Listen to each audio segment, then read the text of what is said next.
আসসালামু আলাইকুম। আশা করি সবাই ভালো আছেন। আজ আমরা রান্না করব গরুর বট বা ভুঁড়ি। এখন একটি কড়াই ভালোভাবে গরম করে তার মধ্যে পরিমাণ মতো তেল নিয়ে নিব। তেলটাকে ভালোভাবে গরম করে আমরা এর ভিতরে 7-8টার মতো তেজপাতা, তারপর আমরা দারচিনি দেব 3টা, লবঙ্গ দিব 5-6টার মতো এবং এলাচ দিব আমরা 7-8টার মতো।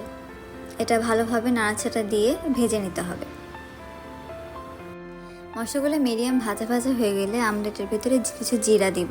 জিরাটা হচ্ছে আমাদের এই মশলার ভিতরে একটা ফ্লেভার অ্যাড করবে।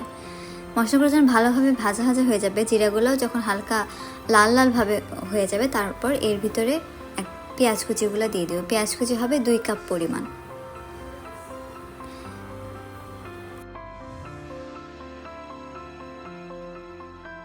পেঁয়াজগুলো বারবার নাড়াচাড়া করে আমি হালকা ভেজে নেব। হালকা ভাজা ভাজা হয়ে যাওয়ার পরে আমাদের যে বাটা মশলাগুলো আছে সেগুলো এই মশলার ভিতরে, শুকনো মশলাগুলোর ভিতরে দিয়ে দেব।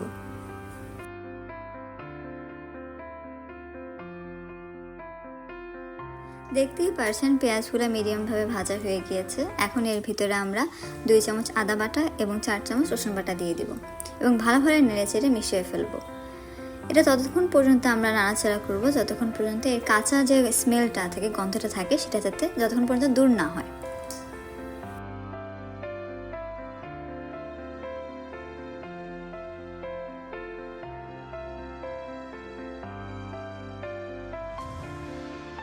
অনেক সময় দেখা যায় যে মশলাটা নিচে লেগে যায়, তখন আপনি সামান্য পানি অ্যাড করতে পারেন এবং চুলার আঁচটা একটু কমিয়ে নিতে পারেন। আমি এখানে আমার পানি অ্যাড করি না, কারণ আমার প্রয়োজন হয়নি, বা যদি কারোর প্রয়োজন হয় অবশ্যই অ্যাড করবেন। মশলাগুলো ভালোভাবে ভাজা হয়ে গিয়েছে। এখন এই পর্যায়ে আমরা গুঁড়া মশলাগুলো অ্যাড করে দিব। এখানে আছে হলুদ 1.5 চামচ, মরিচের গুঁড়া 2 চামচ, ধনে গুঁড়া 2 চামচ, জিরা 1 চামচ এবং লবণ পরিমাণ মতো। কেউ যদি ঝাল বেশি খেয়ে থাকেন তখন অবশ্যই ঝালটা একটু বাড়িয়ে নেবেন এবং লবণ অবশ্যই আপনার স্বাদ অনুসারে এখানে দিবেন। ভালোভাবে মশলাগুলোকে আমরা মিক্স করে নিচ্ছি।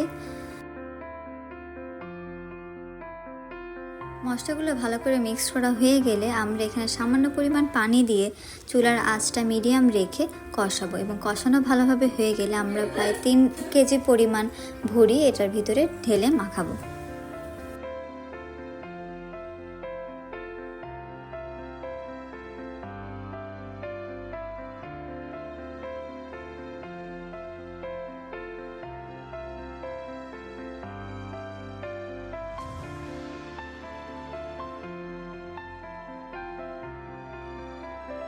দেখতে পাচ্ছেন মশলাটা ভালোভাবে কষানো হয়ে গিয়েছে। এখন আমি 3 কেজি পরিমাণ যে ভুঁড়িটা ছিল সেই ভুঁড়িটা এর ভিতরে ঢেলে দেব।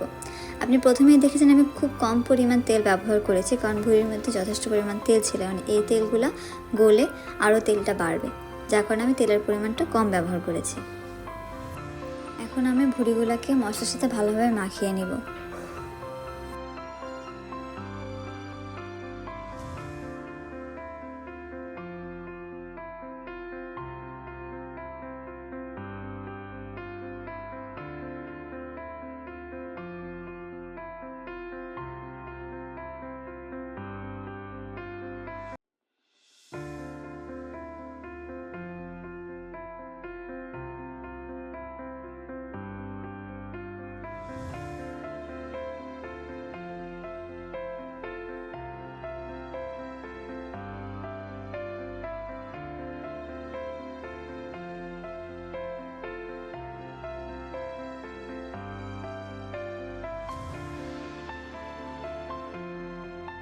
দেখতে পাচ্ছেন ভালোভাবে মশলাটা মিক্সড হয়ে গিয়েছে ভুঁড়ির সাথে। এখন আমরা ঢাকনা দিয়ে ঢেকে দিব।